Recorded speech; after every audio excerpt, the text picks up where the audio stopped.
What's up everyone? So last time we spoke about Arbitrum was during the Odyssey Galaxy campaign event that they had going on, where they had several tasks to do over a duration of I think 8 different weeks, and you had to complete several tasks, and then with each task you would complete at the end of the week you would be gifted an NFT, and obviously this will lead up to the people who had the most NFTs will probably be the most eligible for any upcoming airdrop upon a token release on Arbitrum.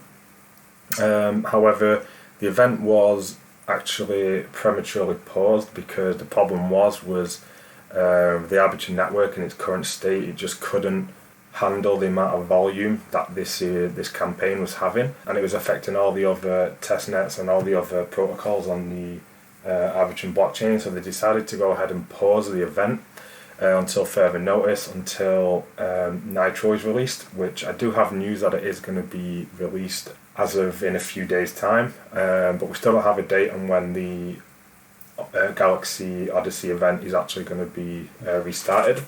However, in the meantime, I wanted to make a video today because Arbitrum actually in the meantime they've actually started a bunch of new quests that aren't actually related to the Odyssey Galaxy campaign, but they are going to grant you a number of roles within the Arbitrum Discord, which could also potentially make you eligible, for any sort of upcoming airdrop in the near future.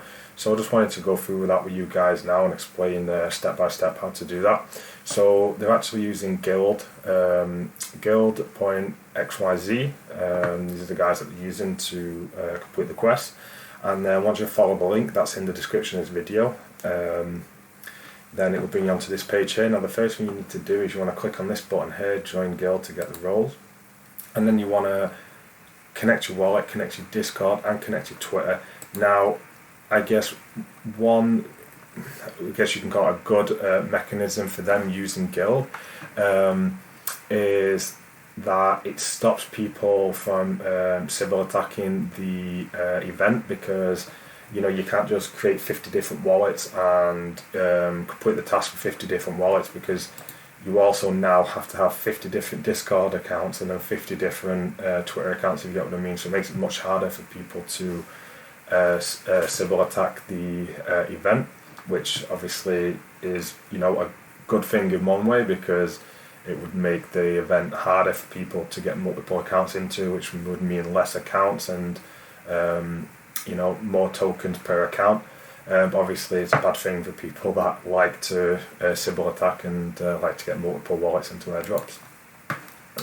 So once you've done that and you've connected your all the 3 accounts, then you will be connected and signed in, and the number 1 role is the Arbitrum, and now only people that actually participated in the first week of the Odyssey Galaxy campaign will be eligible for this one. So once you sign into all those your wallet and your Discord and stuff like that, it will recognise if you claimed that NFT in the first week or not, and if so, you will be given this role. And then from then on it's a little bit different. It's now asking you to then interact with different protocols within the ecosystem. So there's a bunch of different ones. You have Treasure Farm, Link Marine, GMX, a bunch of different protocols that you can interact with. It's actually relatively easy because most of them, they talk about holding the tokens, but you can see here the very small amount that you actually need to hold. So you're talking like a few cents worth of tokens each time. Again, here for the link, you only need 0.001 link. And even says here, it says own an NFT or hold 0.001 GMX. So you only have to complete one of the tasks. You don't need to complete all of them. And as you can see here, it's just a matter of buying and holding a very small amount of these tokens. So it's it's pretty easy to do, like for those of you guys that don't have much funds. And it's pretty straightforward. You just go through all these different protocols, buying a small amount of the tokens, like a few cents worth, and then you should become eligible for these different roles. And so all these roles could in turn increase your chances of being eligible for an Arbitrum airdrop in the near future. So this is just something that you guys can do in the meantime. I am pretty confident that the Odyssey Galaxy campaign will be restarting in the near future, so as soon as it is and it's confirmed that it's started again, I will be sure to make a new video on the upcoming week's events. And yeah, that's pretty much it for this video. So as always guys, please like and subscribe, and until next time, bye.